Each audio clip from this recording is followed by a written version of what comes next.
जय हिंद मित्रांनो. आज थोडस चेहऱ्यावरती काम करायचं आहे आपल्याला. हे एक माझा छोटा मित्र आहे इर्शाद म्हणून, त्याने ही नोज पोज स्ट्रीप आणलेली आहे. हे इथे जसं की तुम्ही पाहू शकता, इथे नाकावरती जरा थोडंसं डेड स्किन जमा झालेली आहे. ठीक आहे, तर बघूया आपण ही डेड स्किन काढण्यासाठी हे खरंच उपयोगी आहे का नाही ते. ओके, हे डायरेक्शन याचं असं आहे की सगळ्यात पहिल्यांदा जरा थोडंसं याच्यावर आपल्याला नाकावर पाणी लावायचं. बघू आपण, लावूया थोडंसं.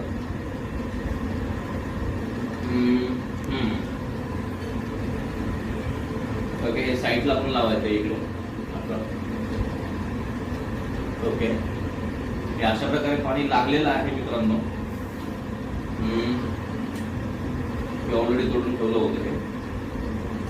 ओके, नाव ओके, थोडं जास्त राहू दे.